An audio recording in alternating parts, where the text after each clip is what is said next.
Indian നിയമ പോരാട്ട ചരിത്രത്തിലെ വിരലെണ്ണാവുന്ന കേസുകളിൽ ഒന്നാണ് അഭയ എന്ന കന്യാസ്ത്രീയുടെ കൊലപാതകം.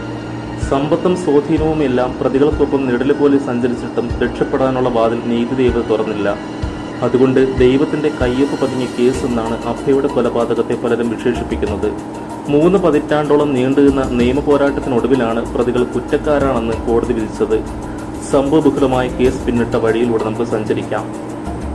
1992 മാർച്ച് 27 രാവിലെ കോട്ടയം പൈസ് 10th കോൺവെന്റിലെ കിണറ്റിൽ സിസ്റ്റർ അഭയുടെ മൃതദേഹം കണ്ടെത്തുന്നു.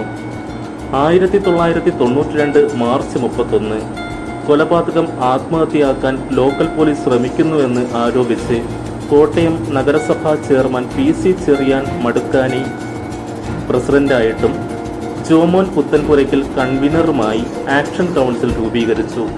ആക്ഷൻ കൗൺസിലിന്റെ നേതൃത്വത്തിൽ കോട്ടയത്ത് സമരം തുടങ്ങി. 1992 ഏപ്രിൽ 14 അഭയ കേസ് അന്വേഷണം ക്രൈംബ്രാഞ്ചിന് കൈമാറി. ലോക്കൽ പോലീസിലും ക്രൈംബ്രാഞ്ചിലും വിശ്വാസമില്ലെന്ന് അഭയുടെ വീട്ടുകാർ ആരോപിക്കുന്നു. ജനുവരി 30 അഭയുടെ മരണം ആത്മഹത്യയാണെന്ന് കാണിച്ച് ക്രൈംബ്രാഞ്ച് അന്വേഷണം അവസാനിപ്പിച്ച് കോട്ടയം RDO കോടതിയിൽ റിപ്പോർട്ട് നൽകുന്നു. 1993 മാർച്ച് 29 ക്രൈംബ്രാഞ്ച് റിപ്പോർട്ട് ചോദ്യം ചെയ്ത് അഭയ ആക്ഷൻ കൗൺസിൽ ഹൈക്കോടതിയിൽ സമർപ്പിച്ച ഹർജിയിൽ CBI അന്വേഷണത്തിന് ഉത്തരവിടുന്നു. CBI DYSP Varghese P. തോമസിന് അന്വേഷണ ചുമതല നൽകുന്നു. 1993 ഏപ്രിൽ 26 എറണാകുളം CJM കോടതിയിൽ CBI FIR രജിസ്റ്റർ ചെയ്തു. CBI Kochi unit DYSP Varghese P. തോമസിന്റെ നേതൃത്വത്തിലുള്ള CBI സംഘം അഭയുടെ മരണം കൊലപാതകമാണെന്ന് 6 മാസത്തിനുള്ളിൽ കണ്ടെത്തുന്നു. CBIയുടെ കേസ് ഡയറിയിൽ കൊലപാതകമാണെന്ന് രേഖപ്പെടുത്തുന്നു. 1994 ജനുവരി 19 വർഗീസ് P. തോമസിന്റെ നിർണായക വെളിപ്പെടുത്തൽ. അഭയുടെ മരണം ആത്മഹത്യയാക്കാൻ അന്നത്തെ CBI SP P. ത്യാഗരാജൻ സമ്മർദ്ദം ചെലുത്തിയെന്നും വഴങ്ങാത്തതിനെ പീഡിപ്പിച്ചെന്നും എറണാകുളത്ത് പത്രസമ്മേളനത്തിൽ വെളിപ്പെടുത്തി. റിട്ടയർമെന്റിന് ഇദ്ദേഹത്തിന് 7 വർഷം ബാക്കിയുള്ളപ്പോഴാണ് CBIയിലെ ജോലി രാജിവെച്ചത്. അഭയുടെ മരണം ആത്മഹത്യയെന്ന് റിപ്പോർട്ട് എഴുതിയ ക്രൈംബ്രാഞ്ച് അവരുടെ പക്കലുണ്ടായിരുന്ന തൊണ്ടി സാധനങ്ങൾ കത്തിച്ചു കളഞ്ഞതായും വർഗീസ് P. തോമസ് വെളിപ്പെടുത്തി. വിഷയം കേരള MP മാർ പാർലമെന്റിൽ ഉന്നയിച്ചു. 1994 ജൂൺ 2 അന്നത്തെ CBI ഡയറക്ടർ K. വിജയരാമറാവുവിനെ MP മാരായ O. Rajagopal, E. Balanandan, PC Thomas തുടങ്ങിയവർ കണ്ട് പരാതി നൽകി. തുടർന്ന് ത്യാഗരാജനെ അഭയ കേസിലെ മേൽനോട്ടത്തിൽ നിന്ന് ഒഴിവാക്കി ചെന്നൈയിലേക്ക് സ്ഥലം മാറ്റുന്നു. ബംഗളൂരുവിൽ നാർക്കോ അനാലിസിസ് പരിശോധന നടത്തുന്നു. 2008 നവംബർ 18 കേസിലെ 1-ാം പ്രതി ഫാദർ തോമസ് കോട്ടൂരും 2-ാം പ്രതി ഫാദർ ജോസ് പിത്രയ്ക്കയിൽ പോലീസ് കസ്റ്റഡിയിലാകുന്നു. 2008 നവംബർ 19 കേസിലെ 3-ാം പ്രതി സിസ്റ്റർ സെബി പോലീസ് കസ്റ്റഡിയിലാകുന്നു. 2008 നവംബർ 19 അന്നേ ദിവസം തന്നെ അറസ്റ്റ് ചെയ്ത പ്രതികളെ കോടതിയിൽ ഹാജരാക്കുന്നു. പ്രതികളെ കൂടുതൽ ചോദ്യം ചെയ്യാനായി കോടതി CBI കസ്റ്റഡിയിലേക്ക് വിടുന്നു.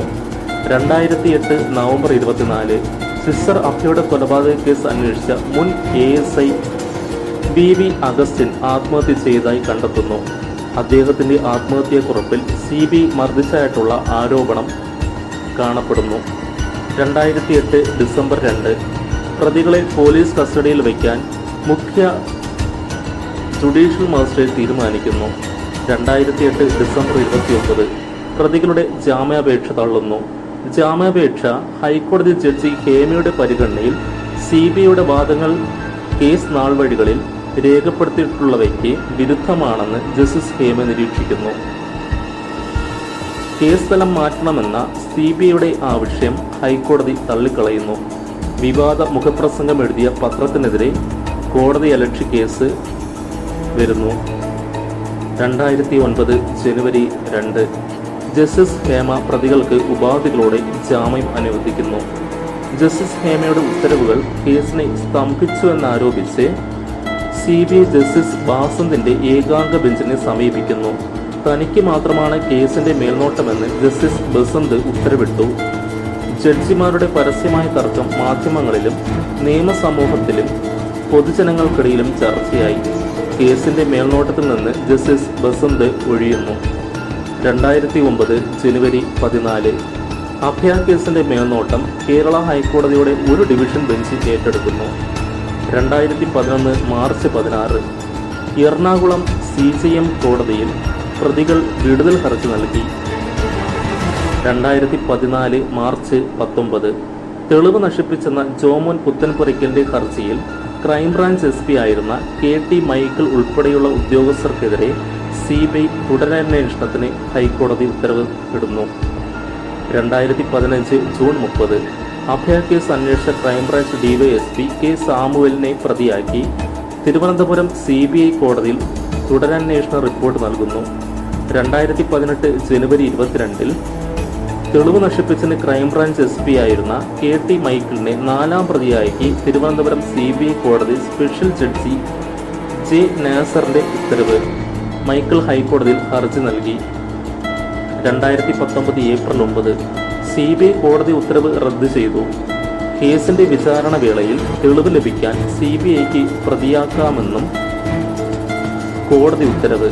2018 മാർച്ച് 7 2ാം പ്രതി ഫാദർ ജോസഫ് കുതിരയ്ക്കലിനെ തിരുവനന്തപുരം CBI കോടതി കേസിൽ നിന്ന് ഒഴിവാക്കുന്നു. 2019 ജൂലൈ 15 മറ്റു 2 പ്രതികൾ നൽകിയ വിടുതൽ ഹർജി സുപ്രീം കോടതി തള്ളിക്കളയുന്നു.